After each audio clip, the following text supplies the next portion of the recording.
Houston, Tranquility Base here. The Meeple has landed.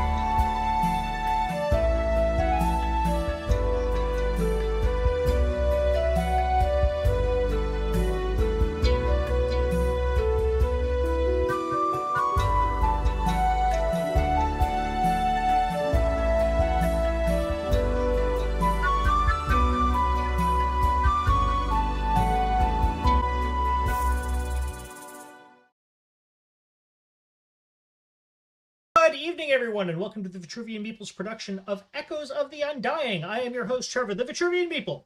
Here, as always, with Matt, Julie, Ray, Patrick, and ECAT. We are here to play some CYPHER system. We are here to solve a mystery, perhaps, maybe stymie a rival in the world of artifice. So let's just get right into the recap here. Previously on Echoes of the Undying, our heroes made their way to the city of Kosh, jewel of the Saga Desert, trading hub, one of the trading hubs of the entire continent of Kor. They made their way to a small tavern where they were greeted most kindly by the bartender, Amzu. He was especially kind in welcoming Zahar back to the land of her birth, as he recognized her immediately as being from Saga. From there, the party made arrangements to stay at a nearby inn, the Crashing Dune. One of the things they were given were little glass spheres with a little glowing bit inside that actually were their room keys. These intrigued Tick to no end. As they made their way around the various parts of the city, getting things they needed, getting some clothes to try to hide Xel's appearance from the majority of the natives that would not necessarily appreciate a fiendish in their midst. Tick also stopped at a workshop, an open workspace, and encountered another gnomish tinker by the name of Finbaz, who, let's say, the two of them did not get off on the right foot. Xel very nicely offered to stay there and keep a lookout on Ti'Keedl, knowing how he can get when unsupervised. While the other three continued to explore the city and searched for, in fact, the hidden Temple of Erashki that Zahar knows to be present in Kosh. They ended up following some secret signs and some underground tunnels until they... There you go, Ray. Until they came finally to the location of the temple, at which point they at first smelled and then saw up ahead blood. They followed the trail of blood, and as the smell got stronger, they made their way to a chamber. It looked like one of the main worship chambers in this temple, where a single priestess of Erashki knelt on the floor, her arms, hands shift, covered in blood and surrounded by the bodies of her now fallen compatriots. She looked up, immediately recognized Zahar for what she was, sputtered out a startled "Champion!" and then simply said, "What have I done?"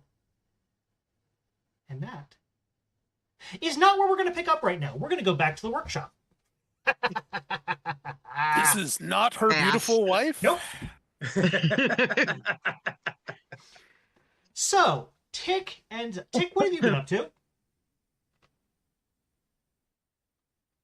Well, I've had it about up to here with this confounded mechanism that I just can't wrap my It should make sense. It is fairly obvious, but there's something that I'm just not getting. So, as I recall, we were having this. Aries. I thought you were talking about. You were commenting on Ti'Keedl's zodiac sign. As I That's recall, we fine. were resolving this as a sequence of tinkering rolls. Ah, yes. And I believe the last one that we were up to was a 3. So let's go ahead and we're going to make a difficulty 4. Please, Tick, make me a tinkering check. Hello, what? And we're starting off strong. Would you like to spend an XP to reroll that? You have, where are you? You're there. You have 3.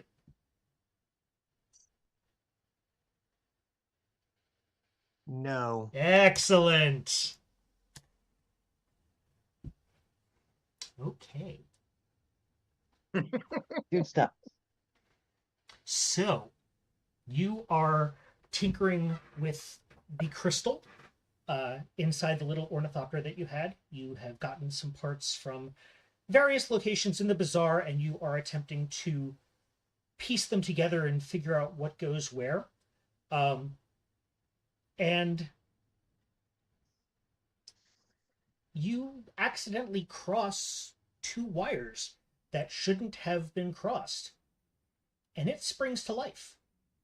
The little propellers start going, and it rises up, and very erratically is kind of just, hovering around and kind of jutting around the workspace. Xel, you see this. You see Tick. What kind of expression does Xel see on Tick's face? Wait, who So are you asking? I'm asking you. Sorry, Ray. What is the expression on Tick's face right now that Xel is seeing? Ah, thank you. Okay. Sorry, my bad. No, the jaw is agape. It's like, whenever you see the far side, step 1, step 2, and then a miracle occurs. Love that one. Well, a miracle just occurred, but it should not have. So not only is this an unexpected result, but it's a jump to a different step that did not follow the logical sequence, and which is an entirely different issue than you. So it is just this kind of aghast, jaw agape, both wonder and confoundment. Okay. Xel, you have a moment to react before the ornithopter does whatever it's going to do. What would you like to do in this moment? So he looks really confused by the fact that it's operating. Yep. Is it under any circumstances flying near me or anything? I'll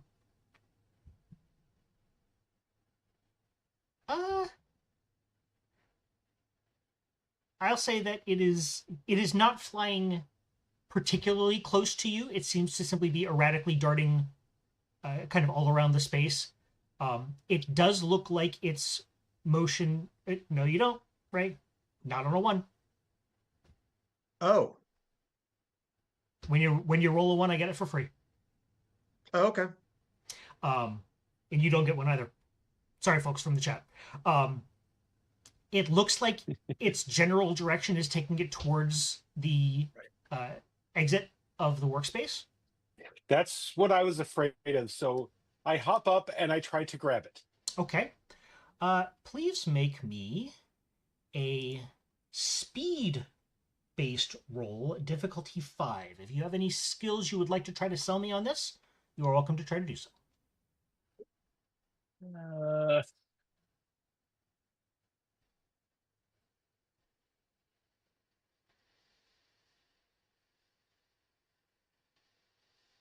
Can I get a asset for my tactical knowledge? No, because this No. thing is not following any kind of tactics. In fact, I'm almost tempted to give you a hindrance because of that, but I won't. All right, let's give it a whirl. All right. Give it a whirl then. Nope. Okay. Yeah, so you try to make a grab for this thing, and at the last second before you would have lashed onto it, it shoots about 3 feet straight up in the air, and thus out of your reach. And it finally, after a few more ducks and weaves and jukes, as it were, it actually seems to settle down a little bit. Is it settling down? Because at this point, Tick is now kind of in a obsessive fervor, and he has resorted to jumping onto the table and leaping from table to table, chasing after this thing. Okay, sure.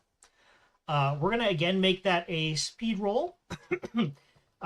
Given Tick's size and what he is attempting to do, that's going to be difficulty 6.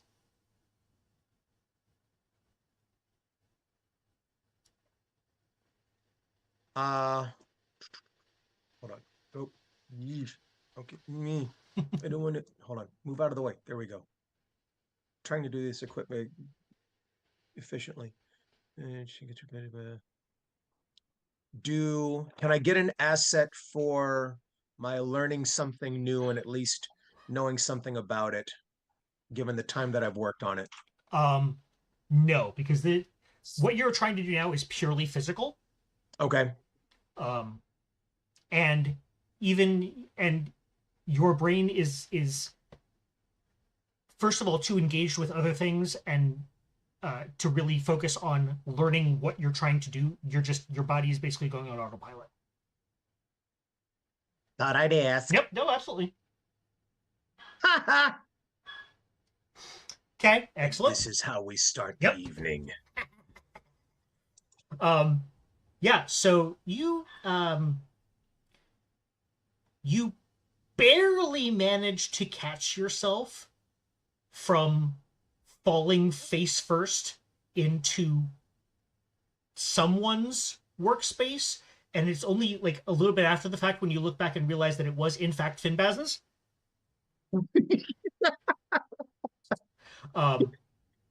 And in the time that it takes you to get up and collect yourself and find the thing again because you're a little turned around, you see just the last bit as it zips out the door.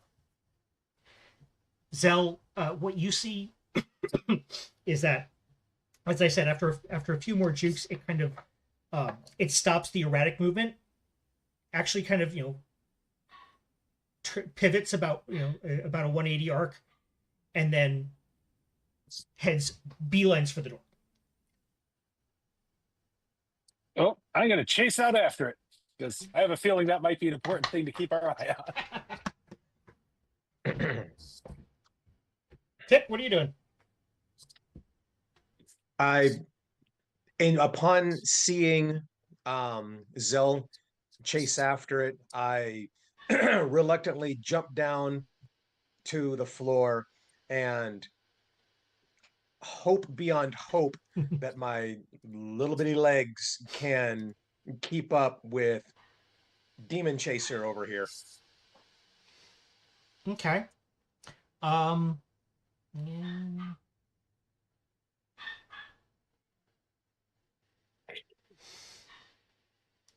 Okay. This one we are going to do as a actual proposed pay for it GM intrusion.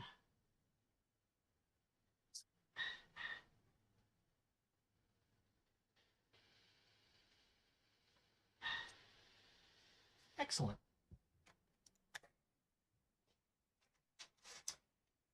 Okay. So put that one in my pocket. So Zella, you chase out for the thing. Tick, you are you are running as best you can. Running has never been your strong suit. No, it has not. Out after it. Zell, please make me a perception-based check We're going to call this difficulty 4.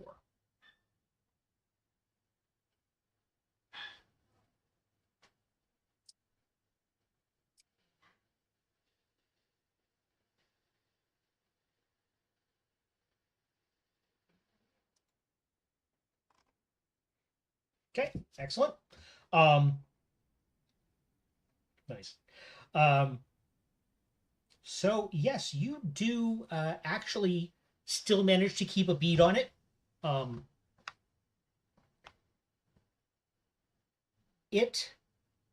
So here's the weird thing. You see it flying, and it's still, it's kind of navigating around all of the people, and eventually, kind of goes up above most of the crowd, so it's not trying to weave between people and stalls and things like that. And you see it pauses, and it looks back around, and it sees you. And if this were an anime, you would see it kind of jump up in the air, and the little exclamation points pop up around it, around its top. But this is an anime, so you can just imagine it. It definitely recognizes you. Definitely recognizes you as a threat, and turns around and zips away from you as what you believe to be as fast as it can go.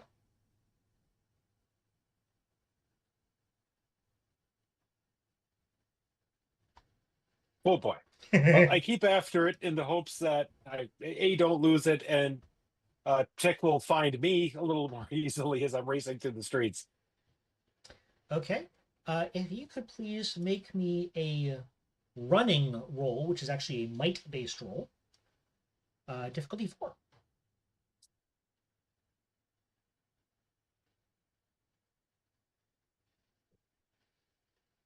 Oh, I will point out you have 6 XP if you want to reroll that. oh, I do. I just got a new one too. So, let's see. So just hit the little die roll there. oh, I mean, totally better. You can keep spending. You've got 5 left. Seems like an important thing not to It's lose. up to you. I'll try one. Okay. Nope. Oh, Okay. even worse. Yep. It's all right. So when you reroll with an XP, you do take the higher of the rolls. So you're still operating at an 11, which does bring us within the range of a devil's bargain. Oh, it does. It does. Would you? I haven't taken one of these yet, so I will totally do it. Okay. For those of you who may not have tuned in for a while, partially because I know I've forgotten about it for at least the last session, maybe the last 2, I don't know. A Devil's Bargain is a special house rule that we're playing with. When a player fails a rule by exactly 1 level of difficulty, I may offer them Devil's Bargain, which is to say that their roll will, in fact, be considered to have succeeded, but I get an intrusion. So Xel has very graciously accepted my offer of a Devil's Bargain, so let's see what we're going to do. I am an infernal after all, so I mean, right? It would make sense. It's right there in your nature. So yes, you do manage to keep up with this thing. However, you are making quite a spectacle of yourself as you are running through, trying to dodge between people and or knock them out of the way. You knock some various fruits and whatever off of various stall tables. Imagine my cabbages. Imagine any cliched chase scene through a desert bazaar. And as such, you have attracted the attention of the local constabulary. Tick. I know you have an inability in running, so this will be even funnier. I'm going to ask you, please, to also make a running roll difficulty 4. Please to be using your running skill, or lack of skill, just for all the fun that this will entail. Right, difficulty for Running. whoa. Right, because I have that. Hold on. Yep. Ability. There it is. Much better. Not. Excellent. And not even within the range of a devil's bargain, because your inability raised it to a 5. Okay, so I don't know. This may actually end up being a good thing. I don't know. I don't know, but I have an idea. Okay. Because you see, Tick knows that he can't run, and he is scrambling. His brain is is doing the shit. Okay. And so, yep. Let me present the scene, and then you can respond as you wish. You are huffing and puffing and kind of stumbling over yourself, trying to keep up with the Longshanks up there, and the thing that's flying, and you hear shouts of both make way and stop coming up from one of the side alleys or side aisles on your left, and bursting out between you and Xel are 3 very large town guards of some kind, you would assume, and they are chasing. They don't notice you at all. They look like they are chasing Xel. You are behind them. What would you like to do? Well, now my focus has shifted. And while not completely stopping, certainly I'm winded. My little leggy muscles are burning, and and now at this point, the 3 large imposing figures have completely gotten in the air, are now in between me and Xel, so I can't see Xel, let alone the Whirlythwopter. So I frantically look around and manage to see some kind of scooter-like object. Unfortunately, it happens to be occupied by what appears to be a young lad minding his own business. And however, desperate times calling for desperate measures. Tick just goes, and because he sort of eyeballs him, this is a little kid. Okay, he sort of just like crosses his little bitty fingers and hip checks the kid, goes sorry, and like takes off on the scooter. And Okay, hold on, I'm going to stop you there. Okay, because that's what you're intending to do. Let's see if it works. Oh, okay. What do I roll? What do I roll? You are going to roll.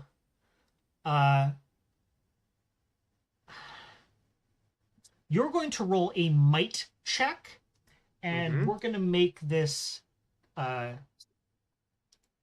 difficulty 4. Okay. I'm going to put in level of. You know what? I'm putting in both levels of effort. Ooh. Because and you have no edge in might. What? It's a might roll.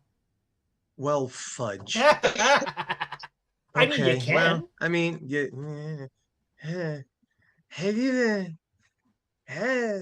let's see. Nope.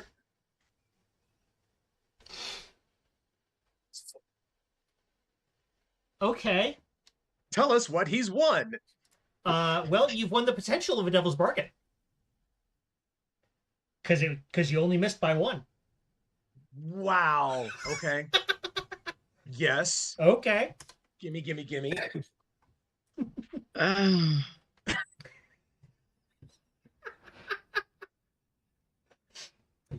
Okay, so you managed to hip check the kid off of the scooter. Now is this a little motorized scooter? Or is this kind of one of the push with one foot and ride with the other kind of dealios? It's the push with the foot and ride with the other. Okay. So you manage to hip check the kid off of the scooter, but not enough that he cannot jump on your back as you attempt to take off with the thing. Anyone who doesn't have yakety sax playing in their head at this point, where have you been? Some other songs, but they'd get us demonetized, so I've been trying not Right. to be singing them in the background. So In order to be demonetized, you have to be monetized in the first place. okay, don't want a DMR strike, There you go. or not DMR, DMC Yeah. strike. DMR is Yeah. that would be worse Yes. in some ways, but anyway. Okay. Hey, we got over 200 viewers. We got- do, right? You know, we don't want to disappoint them.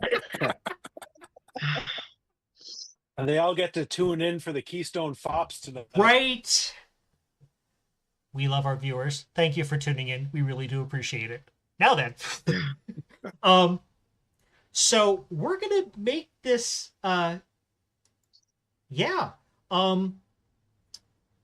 Tick, we're going to make this it's gonna be a might roll. Okay, so I'm sorry. You have this kid on your back. Yes. First of all, please make me a. Let's see what we got. Okay, it'll help. Oh my God, Aries. No. And I am gonna, in fact, give you. Excuse me. The equivalent of a hindrance because of the positioning of things. So please make me a difficulty 3 speed roll to try to maintain your balance. Okay. Putting one level of effort into this. Oh, thank God. There you go. First one all night. Yep. Okay. So you are now, I can't even say zipping, but making your way down the street of Kosh with a prepubescent boy who is still almost as tall as you are. No, he's an inch or two taller. Okay. Cue the piano music in the background. Yeah. Attempting like the worst planned piggyback ride ever. As the two of you go weaving and teetering and tottering down the streets of Kosh. And at that point, we're going to come back over to Xel. Xel, now this is a situation you find uncomfortably comfortable. As you realize that you are being chased by the local authorities. Man, am I going to be the one who has to get sprung out of the pokey? What a Well, horrible change of fate. You are a tiefling on a sunny day, so That is right. or sorry, infernal, Fiendish. legally distinct tiefling. I am keeping my eye on the prize and just charging along, trying not to, damage too many people's stuff or too many people, and hopefully keep ahead of the shouting guards behind me. Okay. So if you are concentrating on not getting in, not knocking things over and kind of trying to stay out of people's way, I will allow you to make that, but it will be a much harder roll. Oh no, I don't care if I run over people's stuff. That's why I'm being chased in the first place. Right. So obviously I don't care. Okay. So in that I'm case, just trying to keep the guards from grabbing me. That's if they're far enough behind, I'm just straight on. If I have to jump over somebody's table or onto somebody's table or bounce off of people, what Okay. else? Yeah, please make me a difficulty 4 running roll. Again, if you don't have it, it'll be speed. Because this one is absolutely dexterity based.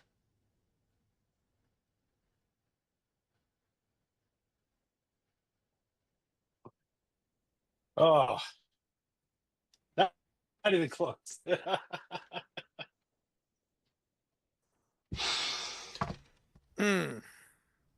Remember, on nights like this, the dice are doing their part to ensure that we have Fun. You an still interesting have adventure. Good XP. story. Yep.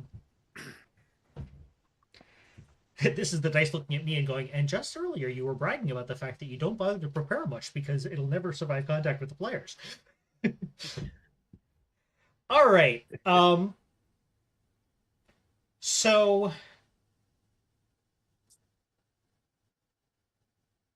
yeah, because you failed that by 3 levels.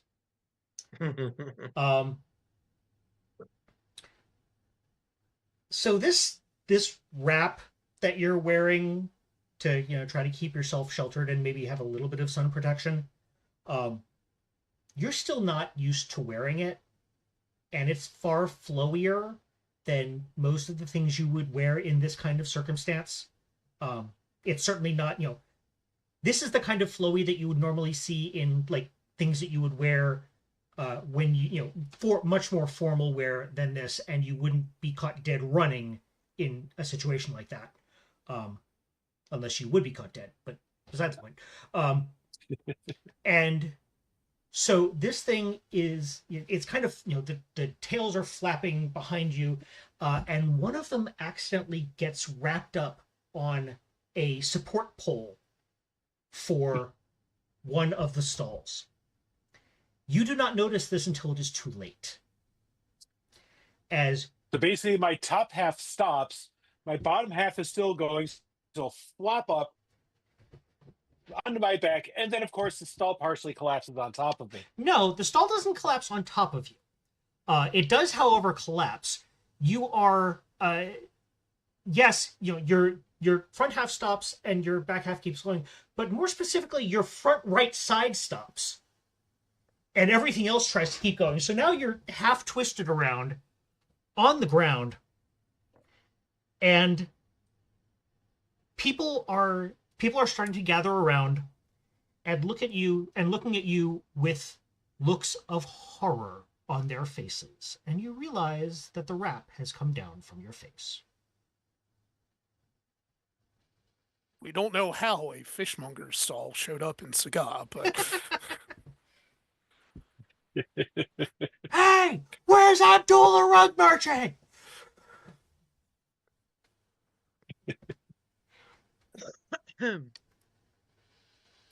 And after a few moments, where you are honestly too stunned and sore, really, because that did hurt, to kind of make much of a reaction, you start to see the people gathered around you being muscled out of the way, as these 3 large and imposing guards have now made their way to you. And one of them looks down, gets a look of... You would probably say it is fear that he is trying to disguise as anger, possibly even hatred. And he yells, "Demon!" And all 3 of them draw their swords. Meanwhile, in the Temple of Erashki... Oh, come on! You guys had to know that was coming at this point. By this point, was waiting for it, right? Yes. all in service of the story, folks. Yeah. So here we are at the comparatively very quiet and serene Temple of Erashki. Temple of Erashki, site of what is undoubtedly a grisly mass murder or multiple murder. You are looking down at a priestess who is looking up at you, confused, bewildered, shocked, and at the same time, that look that says she knows that she just got caught spraying graffiti on the school by the principal. Her mouth is open and it is moving, but no sounds are being made.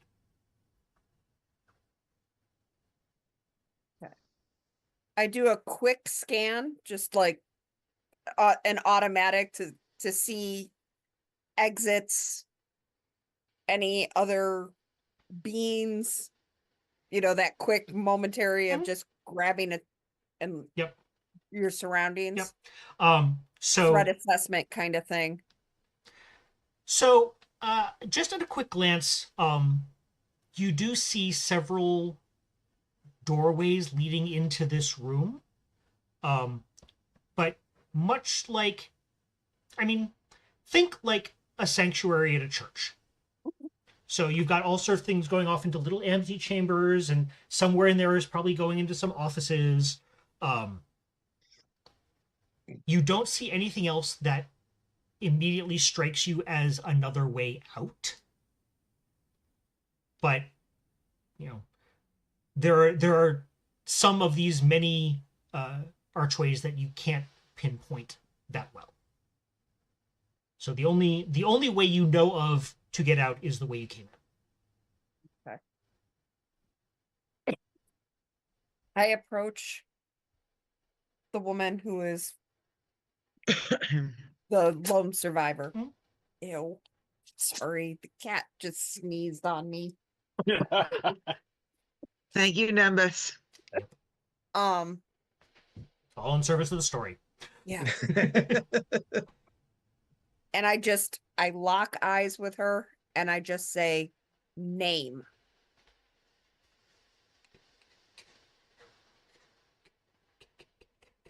Kella. Okay, Kella. What happened? I don't know. I was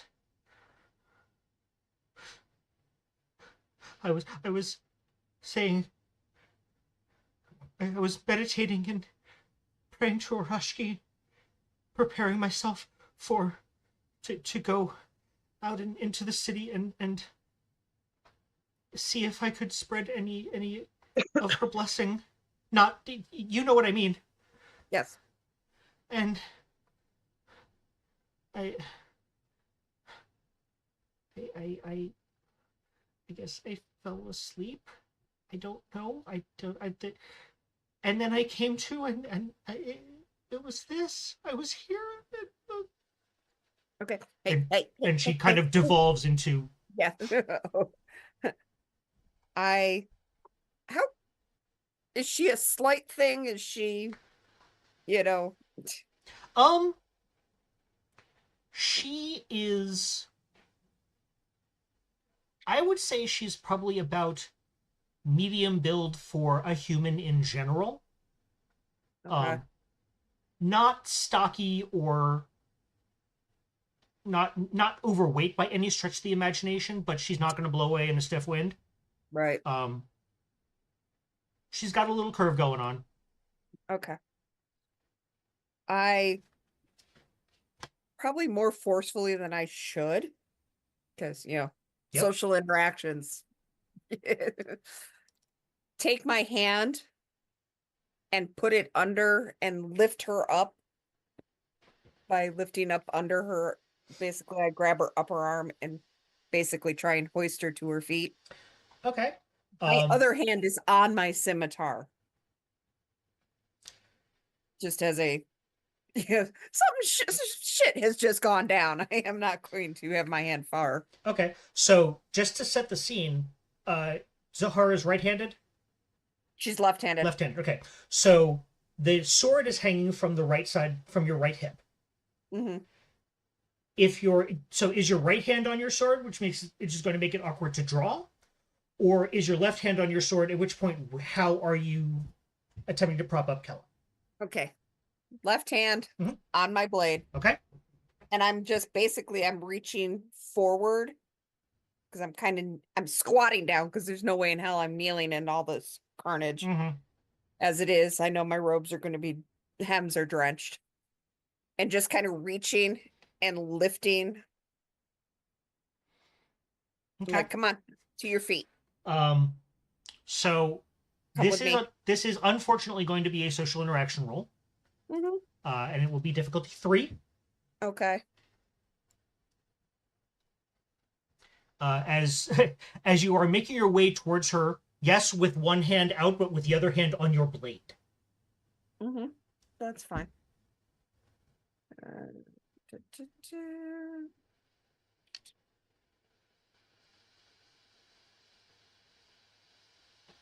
Excellent. Okay. You can tell that she is expecting the worst. She's expecting you to draw your blade and kill her. So you kind of take a moment and you stop, and your hand is still you take your hand off of your blade. It's still, I don't know why I'm gesturing down here. You can't see this. It's basically still your hand is habit. Huh? Force of habit. Right? Yeah. So your hand is still around the blade, but it's not actually touching it yet. Mm-hmm.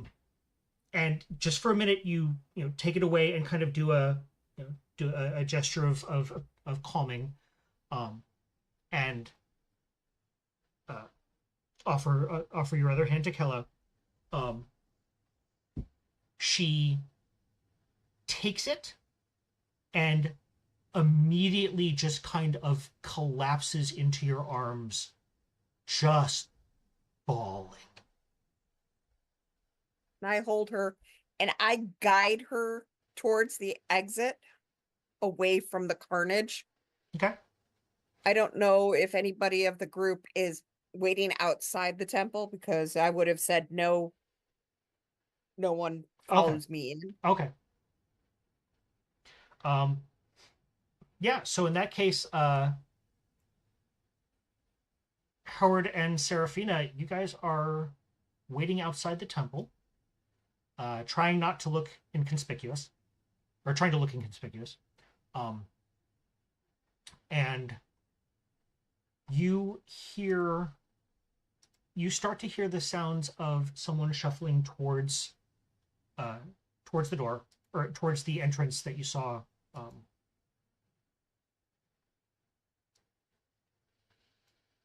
That's a hard one into. Yeah. No, you don't. Right. Again, Devil's Bargain. No XP.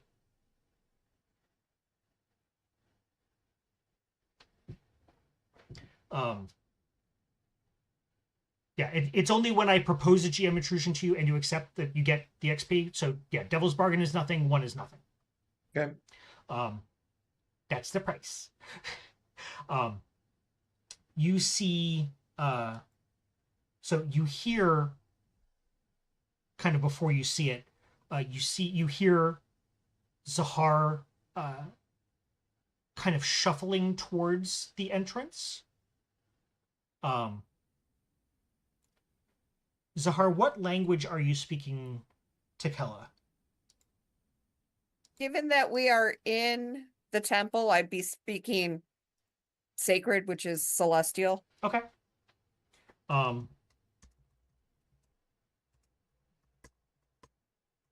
Might be smattered with some desert just to... Okay. Serafina, do you speak celestial? I don't remember. I don't think we ever actually dealt with the languages. So I'm gonna say yeah, she's been picking that up. Okay, that's fair. So you are catching, you are the first to catch kind of fragments of what Zahar is saying. She is speaking at least partially in celestial, and also partially in the language that you recognize as the language of the tribes of Saga, but it's not one that you know.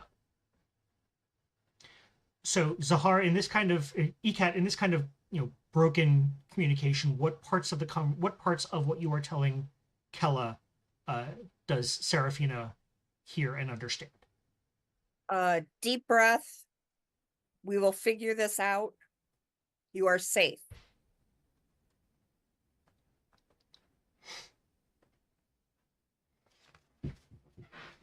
Okay. So yeah, you pick that up, and you see, you finally see Zahar walking very slowly back towards the entrance. She has a young woman, probably still no more than 21 or 22, still mostly an acolyte, just completely shell-shocked and completely drenched in blood. So, did you find Udre? Is that blood? Yeah. Um, Fina. And I'm kind of trying to now start to push Kella towards Fina, because Fina at least has social interaction. yeah, You are kind. that's okay. I mean, even we're in the desert, I'm sure that my robes can get washed later, or I'll just buy new ones. Okay. So I do actually take the girl's hand and pull her towards me, and I'm kind of like looking at, like, thinking really hard at Zahar, what the actual fuck? This does not seem normal. Okay. So look at that intrusion for Serafina. Bum, bum, bum. Well, being the fact that it's now, Ekat's fault that I'm covered in blood, you get the XP. Excellent. Oh, I love it when a plan falls apart. So you kind of go into the shaded area that is the entrance to what is eventually the temple, and you take this young girl, and you are attempting to lead her back out. And actually, make me all three of you, Fina, Zahar, and Hereward, all of you can make me a difficulty 4 perception check. Fina, you will get an asset on this because you are right there. Okay.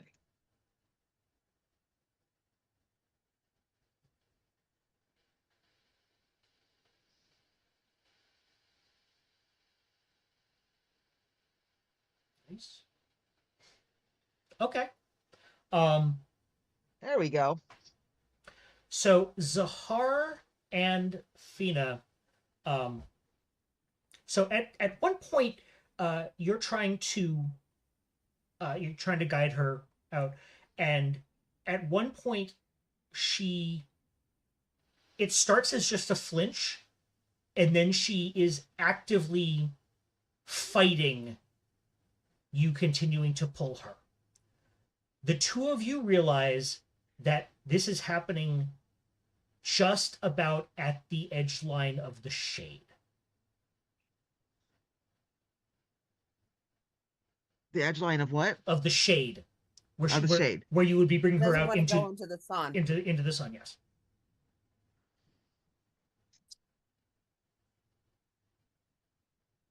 I stop and I look at her and does the sunlight hurt? What are you talking about?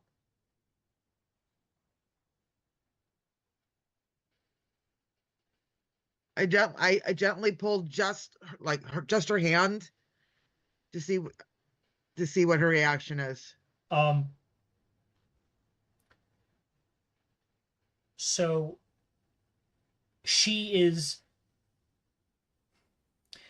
the arm is actively fighting you. The look on her face, she's not even registering it. She's still looking at you in complete bewilderment. there's no look of strain or focus on her arm or anything like that. And yet her arm is actively fighting you trying to pull. Okay. Okay. Can we get some water and some rags? I want to test something. Because we need to get her cleaned up. At least a little bit. Yeah, hold on. And I go back in. Okay. Do I see, I'm doing this, do I see any other acolytes or clerics or anything other No. than the ones that are dead? No. Okay. I've been to enough of the temples to know the basic layout. I grab Yep. a canteen of water Sure. and some rags, come out, hand them to Fina, and I'm trying to I put myself in direct eye line of Kala, Paula. and I'm like, God, what's her name? Udre. Was Udre among those in the courtyard? Yes. They were all. They're all of them, everyone. Hey, and I grab her head and make her just look at me. Calm. Remember your training. Breathe. I was never trained to send anyone on their journey to the mistress. Just to make their way comfortable.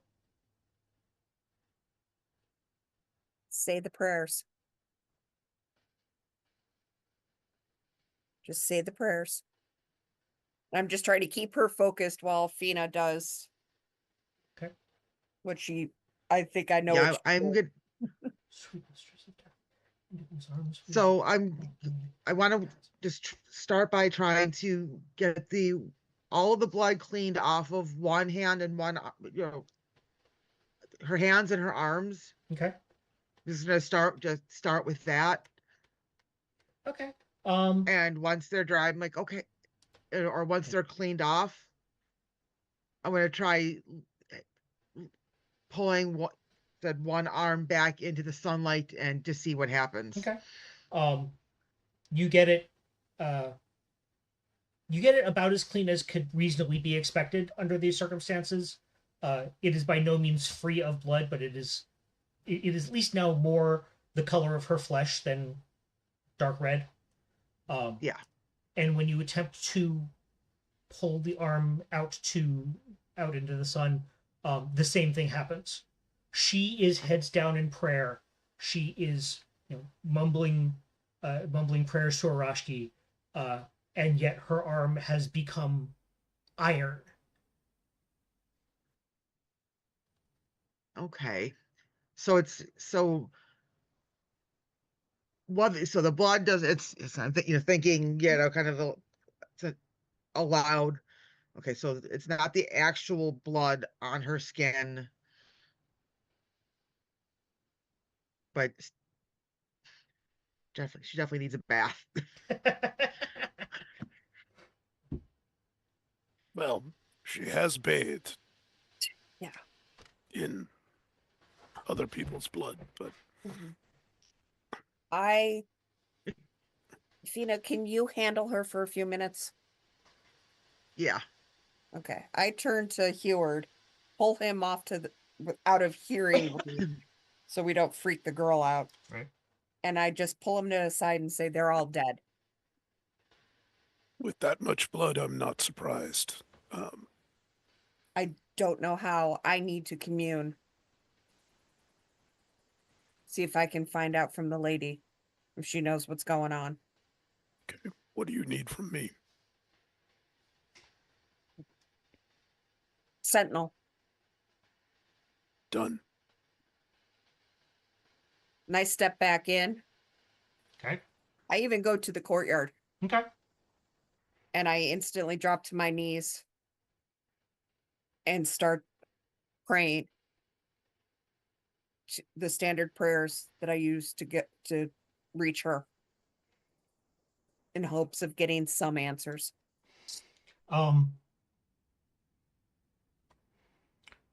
You get no reply, but it's okay. To put it in terms of a telephone call, she didn't pick up and then hang up on you. She's just letting it ring. Hey, Okay.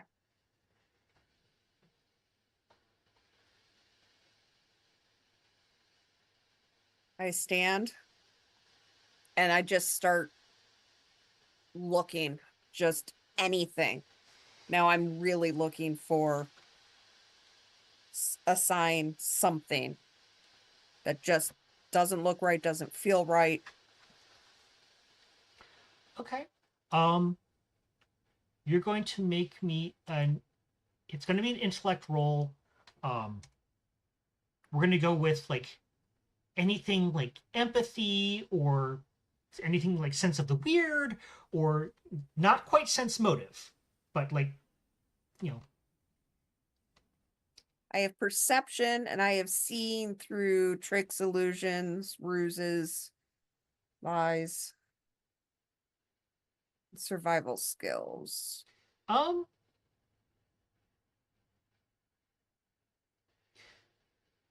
Yeah, I'll take perception. And this will be a difficulty 5. This time I will be throwing in my one and only effort.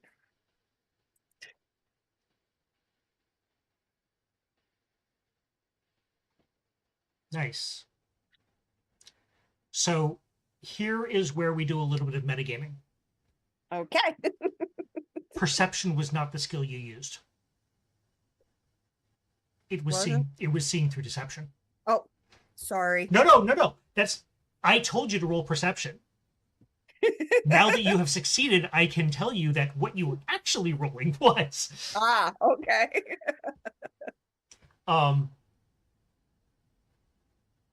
Yeah, there is something here. And it's not a someone, it's a something.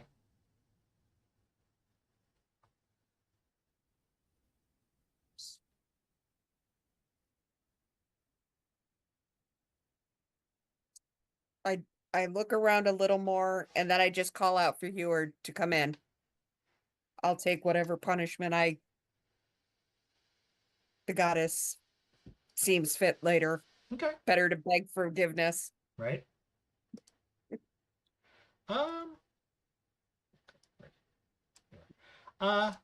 Hereward.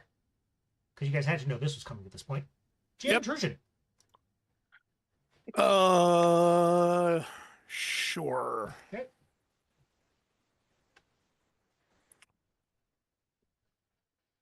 Sorry. Right.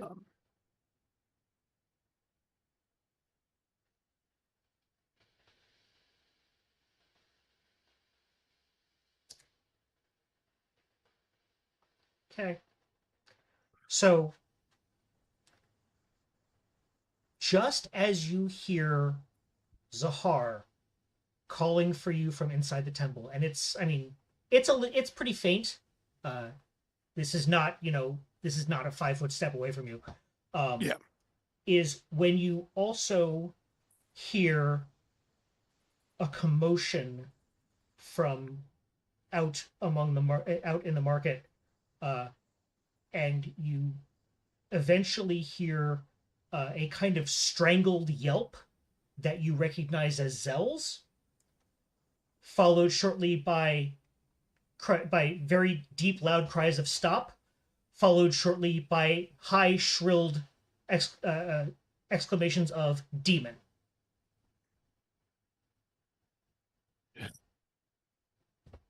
Skyfather.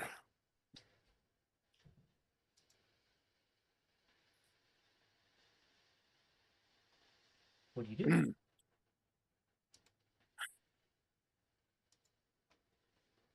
Fina, sounds like Zell's in trouble. We'll be right back. Run over to the temple doorway. Yes, Okay. Ray?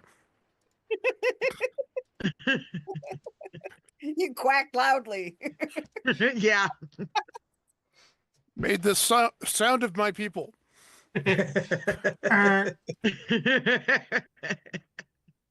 Oh no, I'm sorry. No, that is the hated goose folk. Your mortal enemies. The hyonk. Yonk. And now, Great. Bring that down. so Could you not kill me, please? So all of this thing happens in kind of a flurry of really bad timing. So I'm sorry. I heard you say something to Fina, but I didn't hear you say what you were telling her. I was basically saying it sounds like Zell's in trouble and fuck. And a fair assessment of the situation. Yeah, pretty much.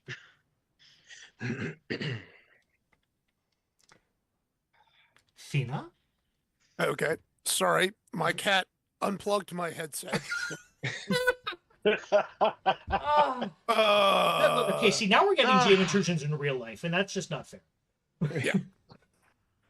Yeah. So yeah. Anyway, what were you saying when I was momentarily indisposed? So you were saying you were telling Fina that Zell was in trouble. And I was still running towards the temple. Okay. Like you handle that. So Fina, you're still standing here with Kella. Okay.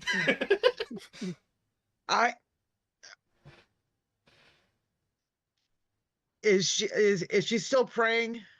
Or is she back to just kind of standing shell shocked? Kind of that mode of prayer where you're kind of halfway in between.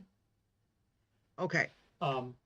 You're gently she's push basically on her shoulders to get her to sit. Mhm.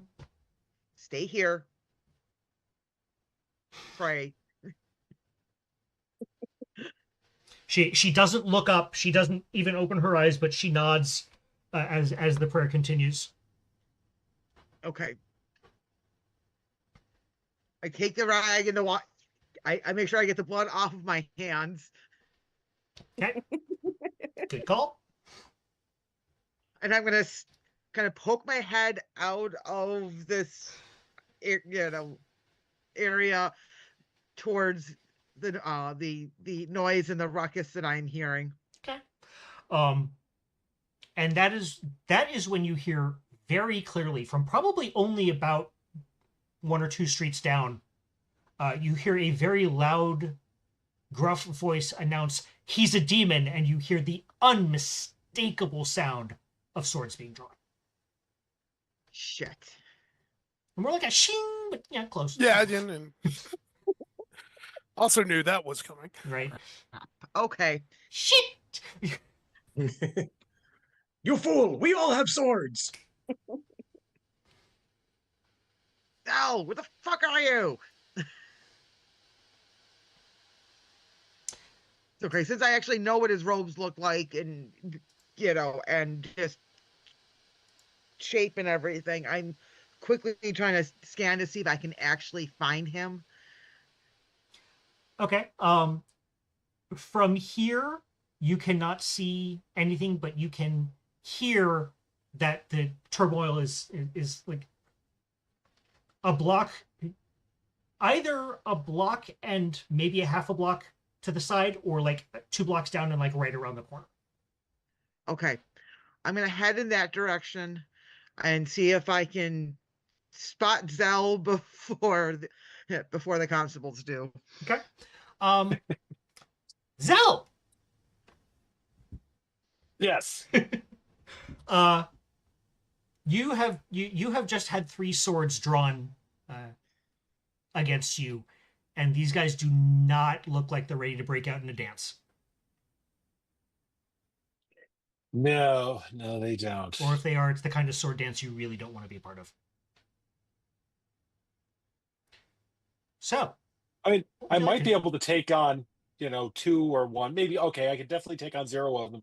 But 3, that's just way out. You didn't know how many guys they were going to send to kick your ass, but you know how many it was going to take. Or Yes. you knew how many they were going to use. Boy, did I butcher Okay. that word. Oh, well. So I have a crazy question then. Okay. So by the time I kind of get myself out of the robe thingy and back onto my feet and, to realize that there are 3 guys, where is Tick in all of this? Is he still screaming up into my general direction? Tick. I need a distraction. You are currently continuing to wrestle with both the scooter and its erstwhile occupant. I will say that you are still managing to make generally progress in the direction that you were trying to go. Though the way is much more difficult now. After about a minute or so, the kid kind of stops like pounding on you and trying to, wrestle you off of the scooter. And realizes that this is actually kind of fun.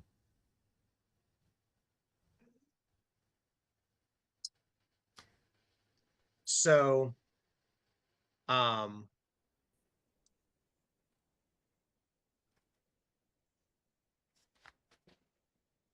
in the midst of what I'm hoping is that in the midst of the pounding,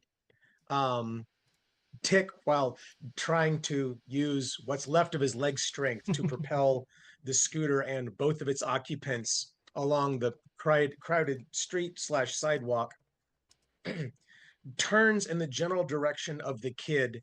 And can I assume that Tick knows the language to communicate with him?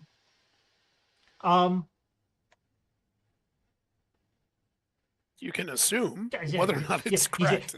You may feel free to make that assumption. Okay.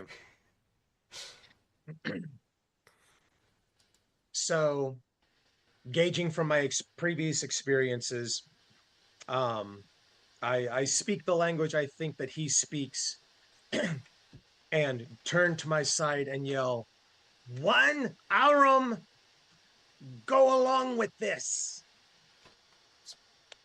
So I'm offering him a gold coin to just work with me here. He contemplates this, and being a haggler and a mischievous gnome, you kind of recognize that he's weighing the risk and reward of demanding 2. And he finally realizes that the risk is not worth the reward.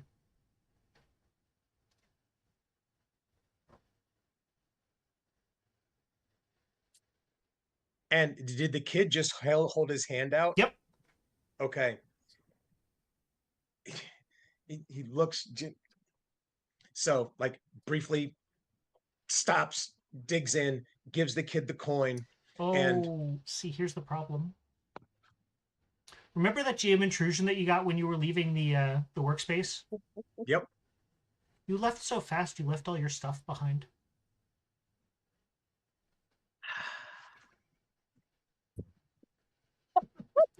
Digs in his pocket. And they accused me of being a demon. The worst part is I knew that was what the intrusion was going to be at the moment it happened. I was like, I'm just going to wait for a good time to pop it on him. Yep. And so hold on. How far away are they? Can I see them now? No. Perhaps if you were not in the middle of, if you were standing straight up and not in the middle of a crowd of people that hated you and 3 guards that are currently, again, risk-reward analysis of whether or not to just simply kill you on the spot, you might be able to pick him out. As it is, the situation is way too chaotic. Oh, chaotic situation. I can work with that. Oh, I know what I'm doing. no. Here's what's happening. Okay. I'm going to use my attractor cipher. Effect: one unanchored item the user's size or smaller within long range is drawn immediately to them. This takes 1 round. The item has no momentum when it arrives. Very nice. Okay. You don't see any coins simply lying around, but you do see, like, over, the stall that you're nearby, you can see, like, the a little pouch on the main table that you have done this enough times to know that is the money purse for this stall. Mm-hmm. And you... So yes, I do the Grogu. Yep. You have used your telepathic powers. Mm-hmm. And I hand the kid the purse. He looks, he opens it, looks inside. His eyes go wide. And then he looks up and he can't help but look back to the stall where you got it. And it's about this time that you both notice that the proprietor of the stall has just noticed that his money purse is gone. Mm-hmm. But he doesn't know where. Not yet.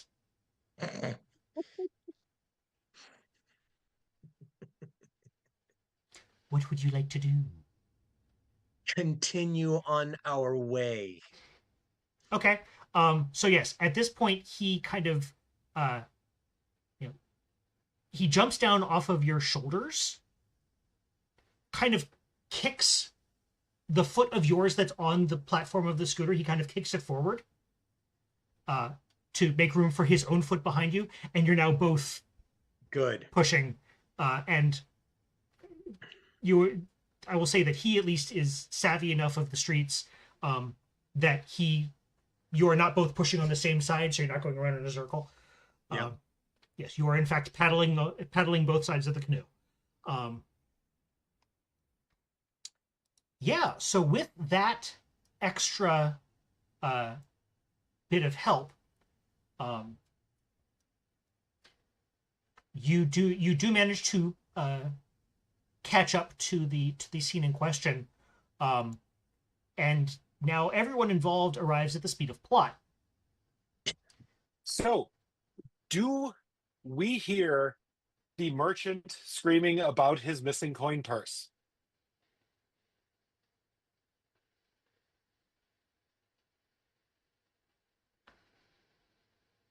I will let you give a player intrusion if you do. Great. So I will let you give a player intrusion to have the answer to that question be whichever way you want. Okay, how much that cost me? 1 XP? Yep.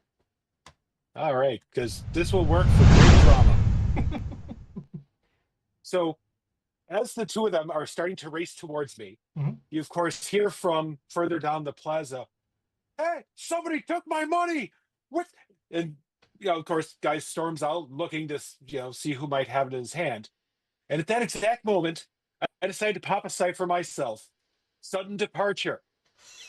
We're 6 levels of people. So for the 3 guards, if they're, below tier 2, if they're tier 2 or below, it should work for all of them. Suddenly have something else to attend to and totally forget about my ass. You said 6 levels of... It's a level 6. Okay. So it is 6 level to target. If the guards don't sum up to the 6, that can also be 3 other people just standing around. So these are in fact level 3 guards. So 2 of them like they kind of their training instinct kicks in, and when they hear the merchant basically yelling, thief, thief, they kind of without thinking they break off and run in that direction. So you are left with one. And it is at that point, as I said, that Fina, you show up, and now Tick, I need. So I'm gonna say that your, what was it called? Your navigating cities training will cancel out your stealth inability. I'm assuming that you are trying to not be noticed in this crowd. I'm basically trying to make my way at the scene, honestly, to put on my persuasion skills, and hopefully easier with just one guard, depending on what happens next. So, unfortunately, first what you have to do is you have to get into the scene and through to where Xel is without anyone keying on you as the thieves that took the money. The money. All right. So, like I said, your navigating cities to cancel out your inability to stealth. So, just please make me a speed roll difficulty.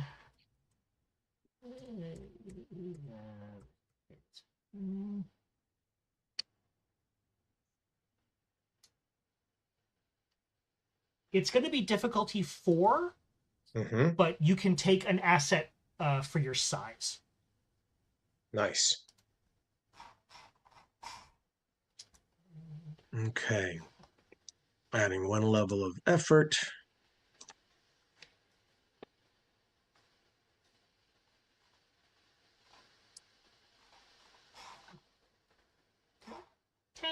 Excellent.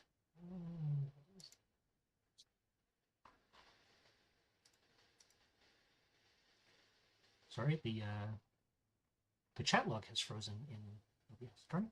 Okay. Anyway, yes. You do in fact get to. You manage to kind of blend into the crowd. The fact that you're both, smaller people does make this a little bit easier. Also aided by the fact that the kid, you get off the scooter. You both get off the scooter because it's going to be easier that way. He kicks at the back lip of it, and it flips up. The handle collapses down next to it, and he snags it out of the air.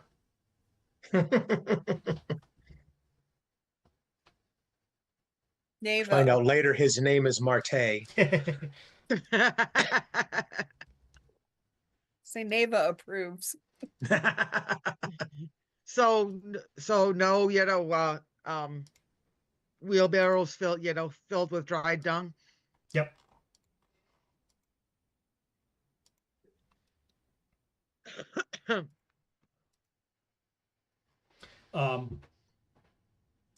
So yeah, I will say that Tick and Fina and Tick's young companion, whose name we still don't know,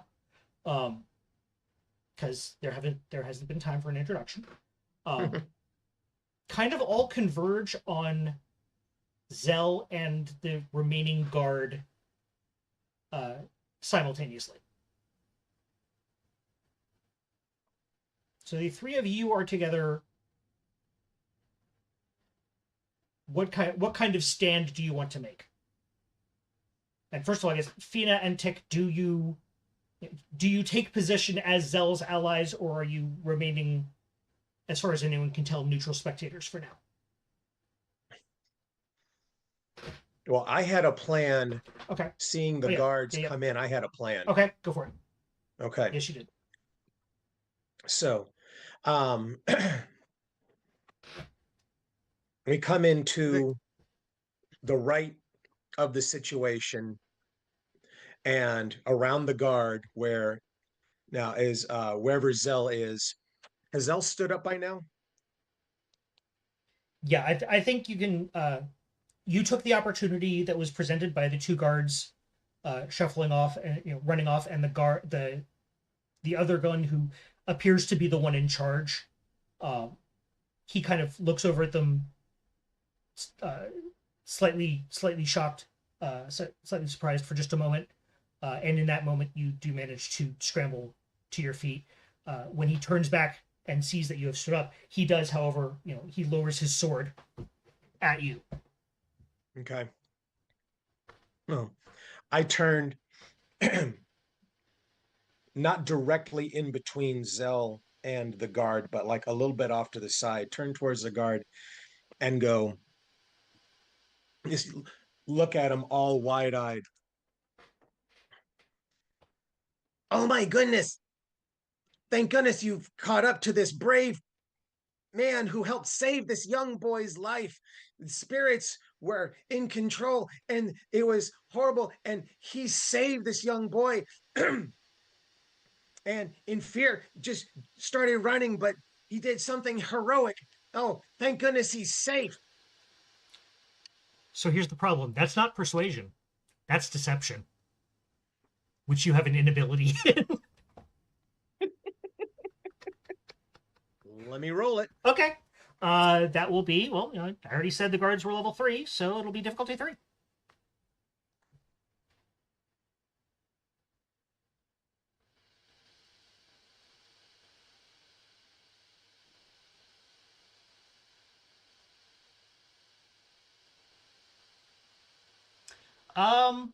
I cannot offer you a devil's bargain, but I will again remind you that you can spend XP to reroll, and you will take. I will spend 1 XP to reroll. Yep.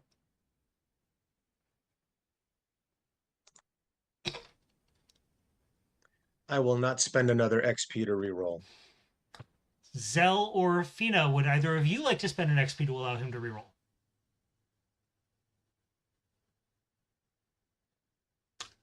That's a big old nope right there. Okay. I will. No. Hold on. I'm thinking. Okay. So are you gonna give?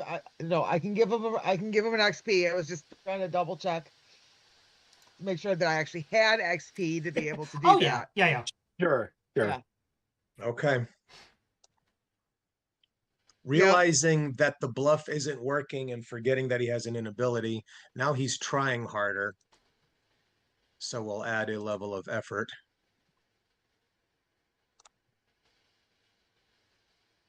Oh, I forgot. So, okay, so, hold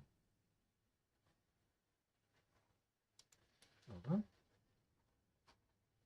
So you rolled an 8. 3 would make it. Okay, you rolled an 8, which is a 2. It was a 4 because of your inability. The effort brought it down to a 3. So you fail, but that does put you in range of a devil's bargain if you would like one. Yes, I would. Okay. Great. Perfect. Love it. So you managed to talk the guard in so many circles and kind of throw so much random information at him that you can tell that it's sinking in because you're overloading his processor. And unfortunately, that is when the merchant from the stall comes back with the 2 guards, points at you, because your rainbow hair is kind of stands out. Moi? That one! Thief!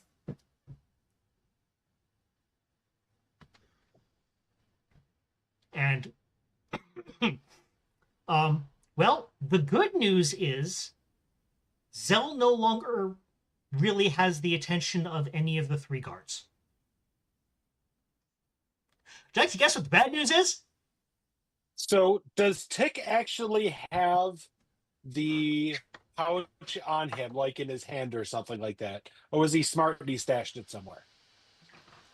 No, Tick gave it to the kid. Yeah. Kid's got it. Oh, well, this sounds like a problem solved. Sounds like a I was hit- expecting that's that. him problem. I mean, I never said I was a hero or anything. I mean, come on. That's some straight up Crash logic right there. I'm proud of you. That was the last campaign. Exactly.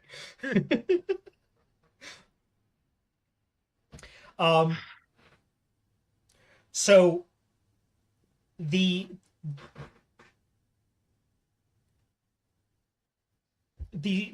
merchant explains to the guard that you had an accomplice, a small boy, and if you no longer have the pouch, then he must. Either way, you stole it. Okay. Fina. Do I see a little boy with Tick? Make me a perception roll, difficulty 5.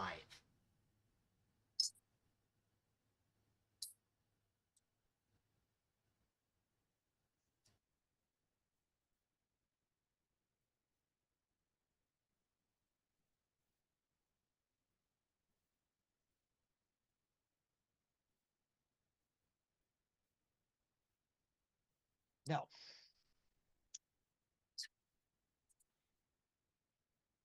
Okay, let's try this one more. Try this one more time.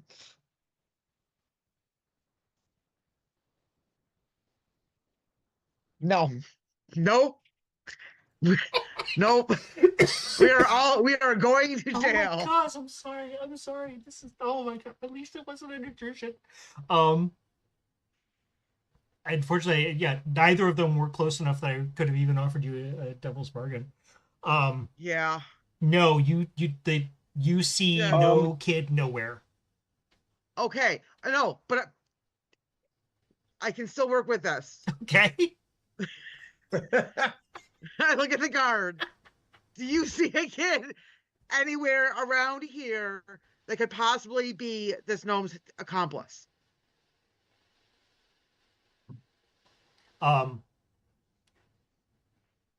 The guards look around, look back at the merchant, who looks at them like they are 3 years old. Just kind of gestures to the crowd. Did I happen to see which way the kid kind of slipped off to?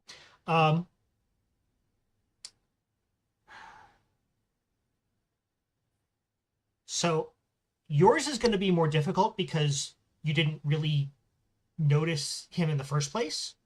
You were a little distracted. So I'm going to need a perception roll, difficulty 6. I'm not sure that's entirely necessary for what I'm going to do. If I knew where he was heading, I was going to do the little take a solid, but once again, screw him. I turn, look off into the crowd, in some fairly random direction. Oh wait, he went that way! Quick! Okay. I believe that'd be a deception roll. That would. Difficulty 3.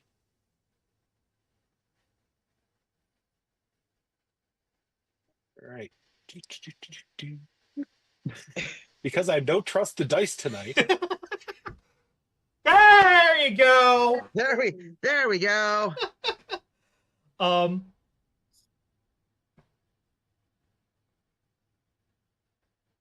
So what I will say is your plan is to just kind of point in a random direction and say, I think you went that way.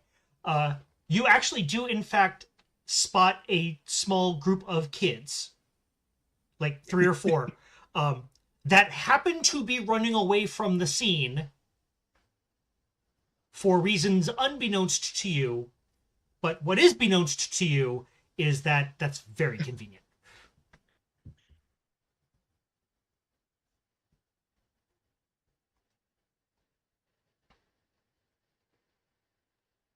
And let's see. Yeah, I think with that, all three of the guards actually do go chasing off towards those poor unsuspecting kids. I feel so unclean. Excellent. And this coming from somebody who just came from a literal bloodbath, and this makes her feel bad. Your approval fills me with shame. Yeah. So, hey, Fina, what's up? Okay, Getting my robe back around me. Okay, you two, with me. Do not look at anybody else. Do not interact with anybody else. Just go. And I point back in Bad the news. direction. The ornithopter wandered off on its own. We'll I find was it trying later. to catch it. We'll find it later. Not now. Just So, where are we going? I point. Just follow me.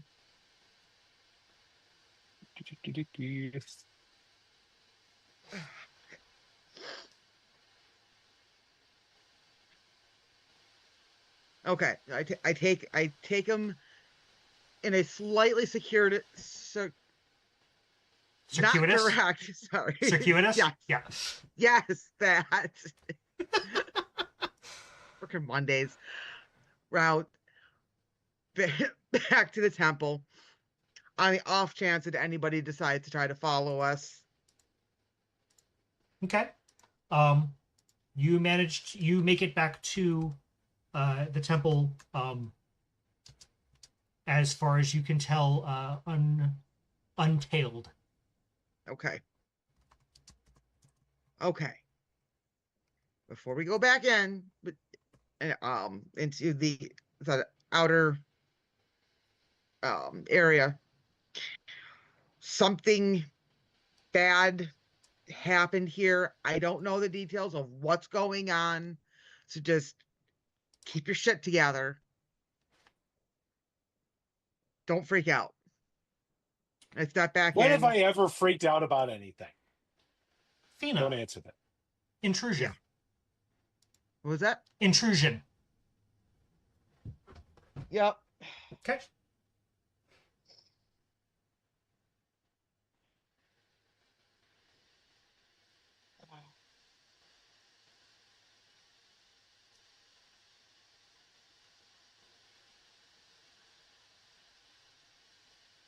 Yeah, I'm right. Okay. Okay. Tick, you got an XP. Thanks. You're welcome. There's no sign of Kella. Shit.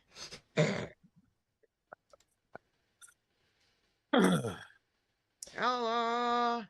Okay, so Wow. now we're gonna switch to Zahar and Howard because we haven't been to you guys in a hot minute. Don't split the party, they said. Don't split the party, they said.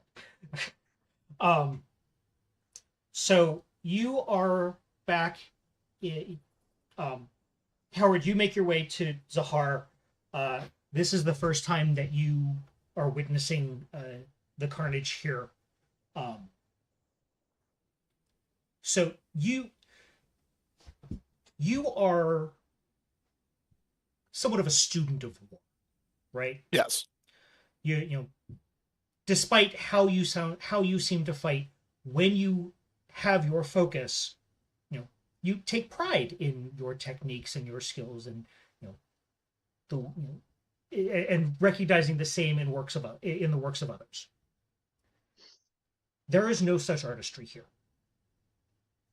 This is, at best, this was done by someone who could put themselves into the same kind of rage, same kind of frenzy that you can. At best. At worst, it was you can't even say wild animal. This would have been done by the kind of thing that would have made the lost wolves that you encountered on the way here seem like tame little puppies. Yes, animals kill for a reason. They don't. This was done not even maliciously. This was done sadistically. And Yeah. it was done just savagely. So there's a slight pause at the doorway as Howard just sort of,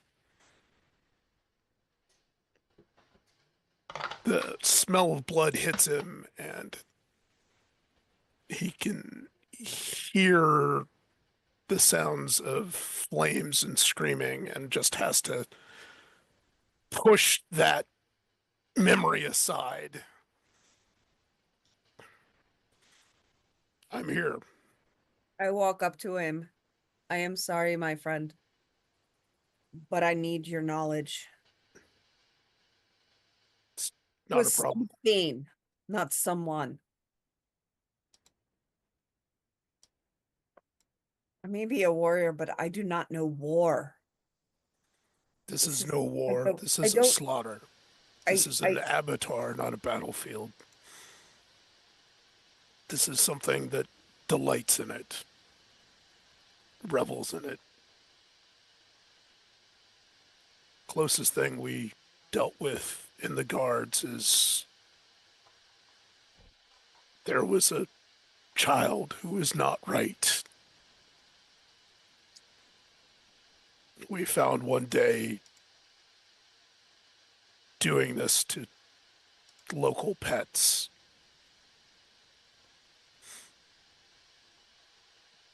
That's the closest thing I've seen here.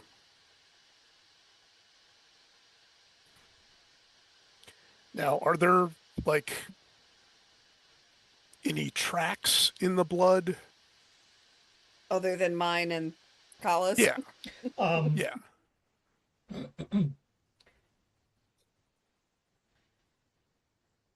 Like, can I get a sense from the scene if somebody came in and did this or something else happened? Sure.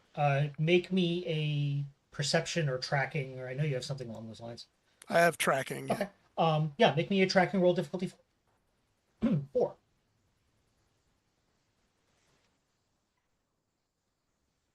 Okay.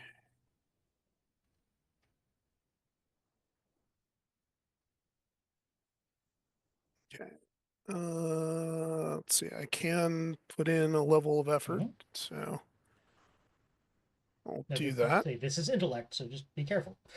Yeah, no. Yep, I, just, I actually have a, You do and- have an intellect edge, yeah. yeah, I do. There's a little metagaming on my part, but Yeah, right, because that makes your frenzy free. yes. There you go. Okay. And didn't even need to do that, Yep. but hey. Yeah, it's hey. Why did that cost 4 points? Oh, okay. So we didn't hook that up to an attribute, so just dock yourself 2 intellect points. Yeah. Sorry about that. That's all right. No, you are confident that the only walking that has been done since the blood was spilled was Zahar's, and it looks like and these are somewhat hard to see simply because there is so much blood around. Right. It looks like there are probably running footsteps that kind of come to like the middle and then just kind of stop. Zahar, as you see Hereward looking at this and kind of following things around, he comes to a stop looking at the spot where you found Kella.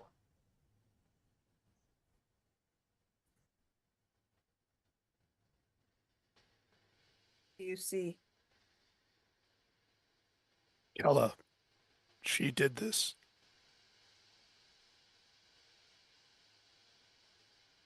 Where is she? She damn me for a fool. Should be outside. I turn and just quick time it. Yep. Well, we've reassembled the party.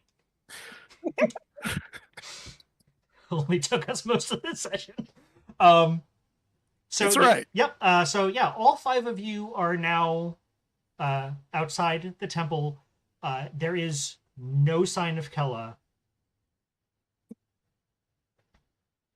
No bloody footprints. Nope. Damn it.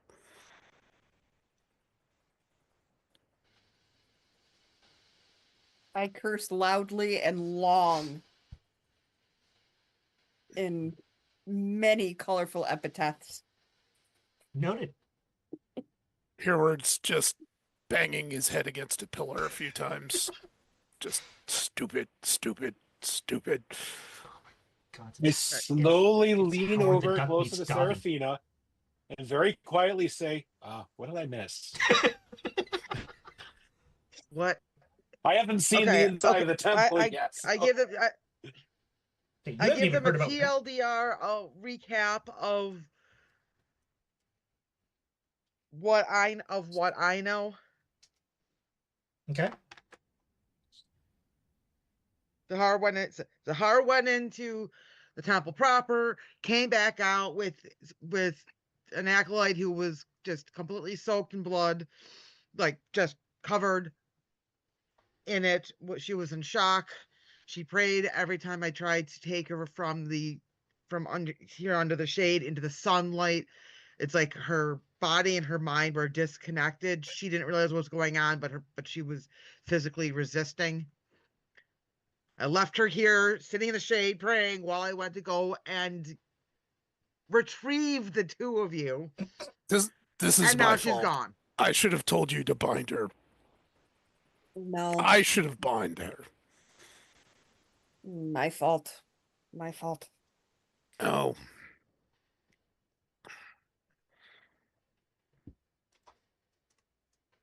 No, this all right. is my fault.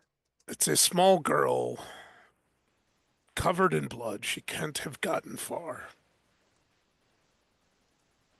If she Out of has, curiosity, is the canteen with the clean rags still there where I left it on the ground? Yes. Okay.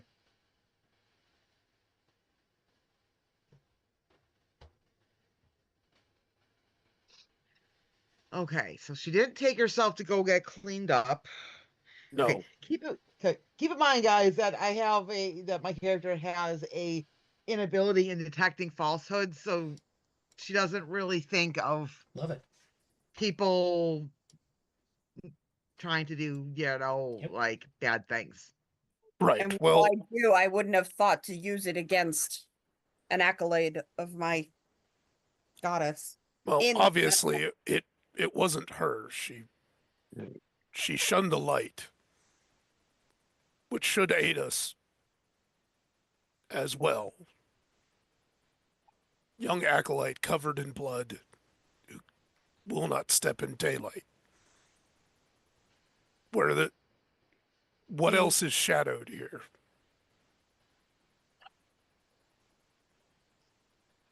I'm sorry, was that a question for me or was that how? Well, in character, that's a general question for people to get motivated. Out of character, yes, this is Okay. Matt asking Trevor. So, without stepping into direct sunlight, there is really no place that she could have gone that was not back into the temple. Could she have gotten past us while we were... Well, there's enough rooms here that she could have gone in one while we were in the How central many area. doorways are there in this place? Okay. Just the main entrance or what? No, once you go in, there's rooms. Yeah, but exits. There's. Yeah, Is how many there a exits? back door? I would assume there's a back door. Okay. I haven't looked. I've always come in through the front. Okay. So we go in, bar the door, And then search. and then search. Okay, we're gonna have to apologize to your goddess later. Like, Erashki, forgive me. Okay. So, how are we going to do this? Don't worry, my disappointing your god will just be one of numerous people I've disappointed today, starting with my mom. I don't have to answer to your mother. I will eventually. Zahar, the temple has been defiled already. Our presence. Oh God. I do not think Hamash will care. There's a greater insult that's happened here. Why? Oh, don't worry, I'm not taking it personally. Okay. So I would like everyone, please, to give me difficulty 5 intellect rolls. You can use perception. You can also use magic training.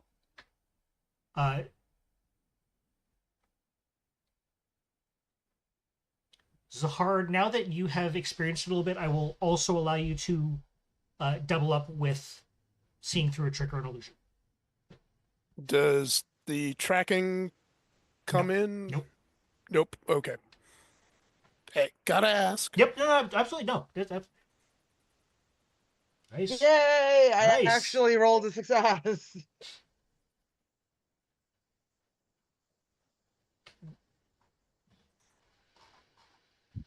Do I get an asset for it being my temple? No. Oh, it's worth a try. Yep, but you, like I said, you can consider yourself specialized because you're utilizing both skills. Awesome.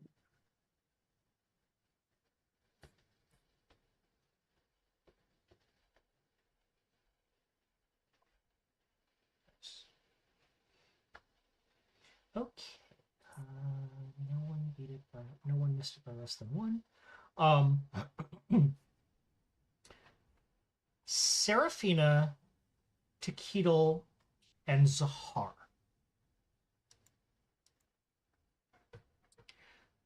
Zahar, that feeling that you had earlier, that something was here, you are getting that again, and even more so, you feel like you're being watched.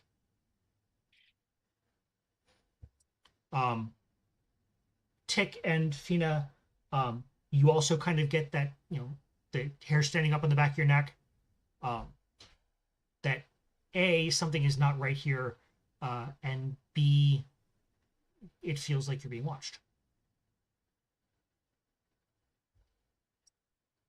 How well lit is the space we're in?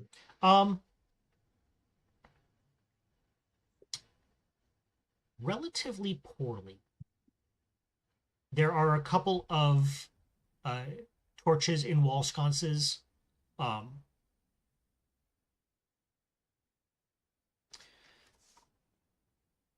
Tick, make me a perception check. Difficulty 3.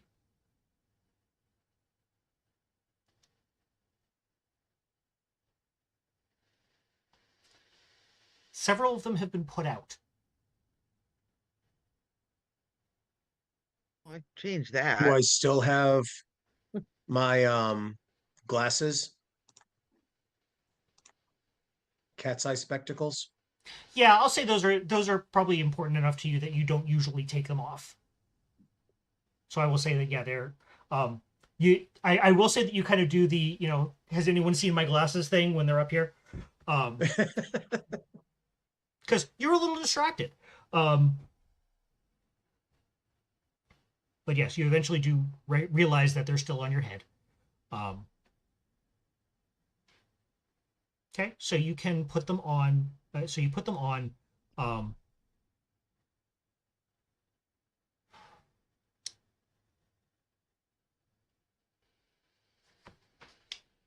Make me. So okay, so you put them on and you are. What are you doing?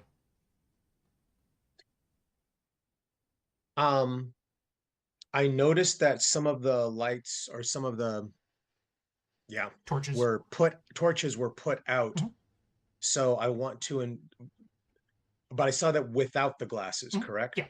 Okay. So now I want to look to see if there's a trail of smoke, like indicating that somebody left and that drew the airflow in that direction, or if they're just totally, out, finished, smoldering. So I will say I won't make you roll for this. Aside from like the slight stirring of the air that you guys have made just by being in here, there's no trail or anything.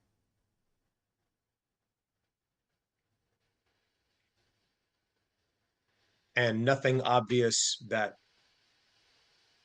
we couldn't see without normal vision that are illuminated by the cat's eye glasses. Make me a difficulty 5 perception check. Oh, look at that.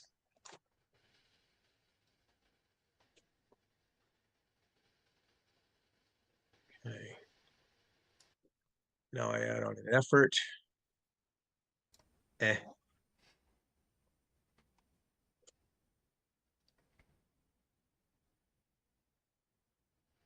Are you letting it go?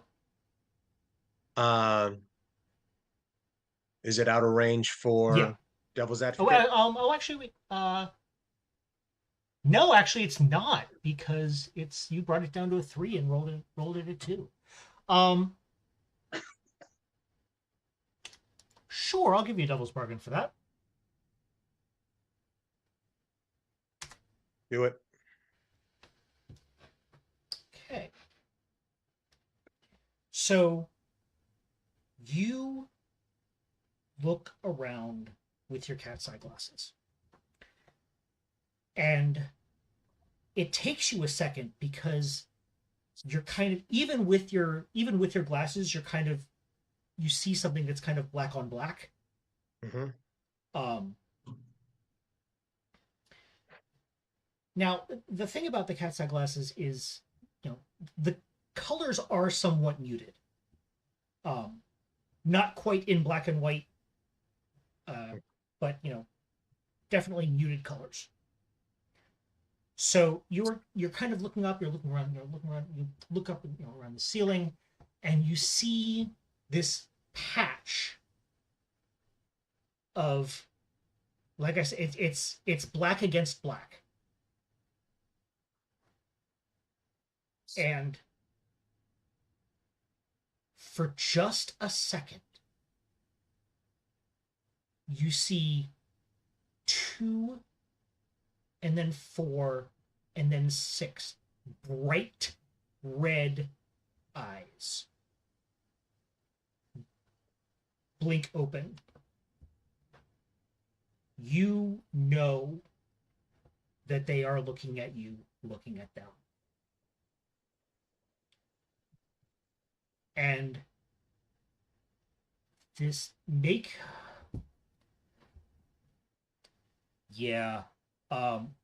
make me an intellect defense roll, difficulty 5.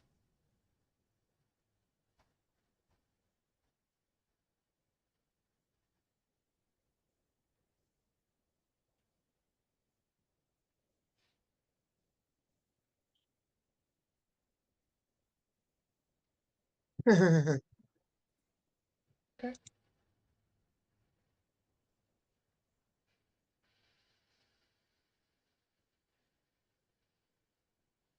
All right.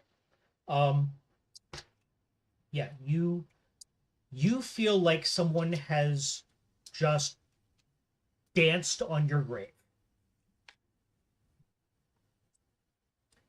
Um,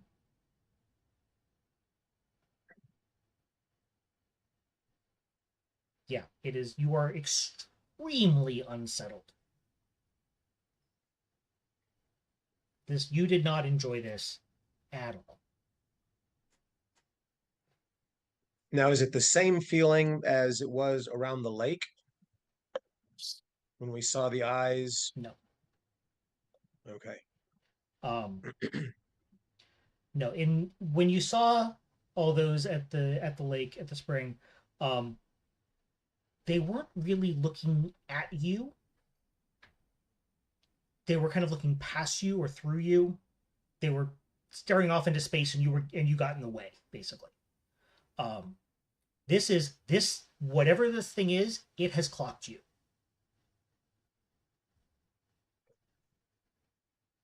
And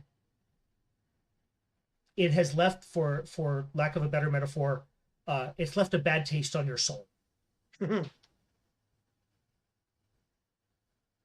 So Ti'Keedl just begins stuttering and vaguely pointing upward. Okay.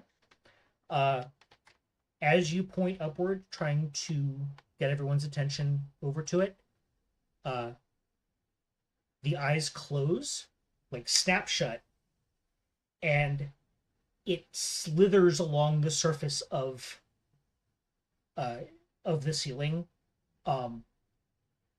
almost like how an amoeba will send out a pseudopod and kind of basically pull itself along. Imagine that, but like 12 of them at once. I'd rather not. Yeah. I'm envisioning venom. Kinda, yeah. Yeah. Yeah. And it disappears from even your dark sight.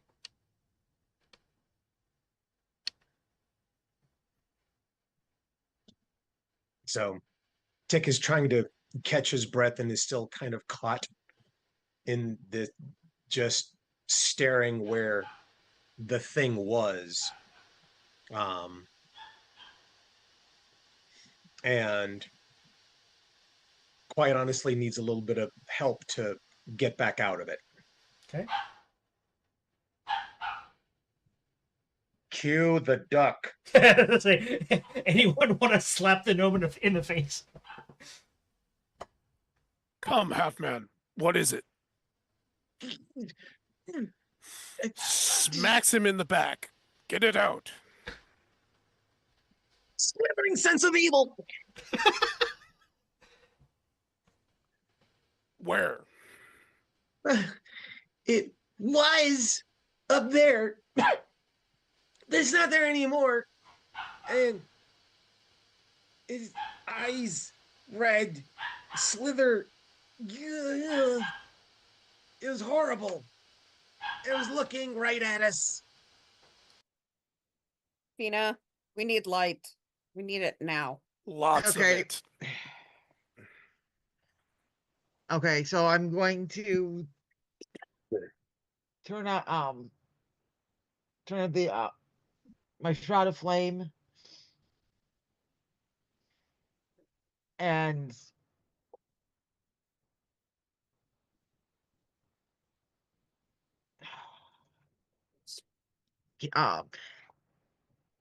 I'm Can gonna I grab use- one of the. You could just use hedge magic to light all the torches, I imagine. yeah, and that's yeah. Yeah, Just- we'll have that. Okay. Do I need to roll for that or no? Okay. So Wickham-Bickus. I'm a walking beacon of light, and all the torches that were out that I can at least see are now lit up. So to give it a little flavor, what I'll say is that basically, you manipulate the fire of your shroud of flame and kind of send it out, in little motes of.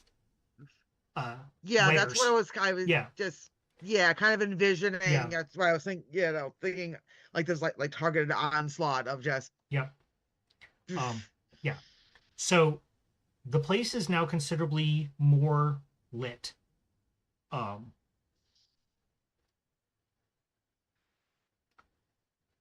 And Yeah, I think it's about that time. Okay. Now that the room is more lit, let's see, I'll say,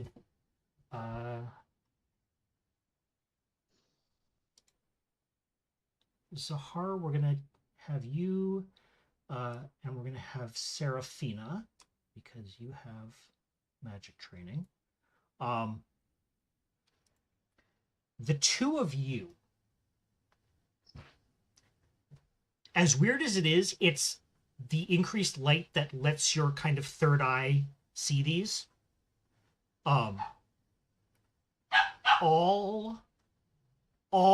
around the walls of the chamber are invisible to normal sight, but for one reason, for whatever, for your particular reasons, are visible to you, are just scrawled.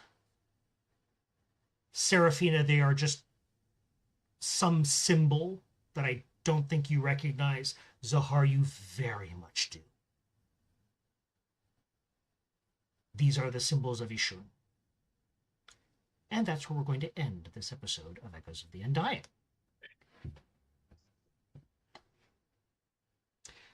So, people of all particular recognized, unrecognized, undetermined, determined genders, that was episode 7 of Echoes of the Undying. I haven't quite settled on a name yet, but I think it's going to have something to do with bloodbath and possibly chaos, because there certainly was a lot of that this time. So I hope you enjoyed what we do. If you do enjoy what we do here, you can give us a like, you can give us a subscribe. That's great. That's wonderful. But tell your friends, tell your enemies' enemies, and make them your friends. And just, just come and watch us, because we have fun, and we do this partially because we think you guys will have fun watching us. We're going to get out of here. We're going to take a quick bio break, and then we're going to come back and do our after show, Echoes of the Episode, which will be up on YouTube tomorrow night at 8 p.m. U.S. Eastern Time. But until then, for Matt, Julie, Ray, Patrick, and ECAT, I am Trevor, the Vitruvian Meeple. Have a good night, everyone.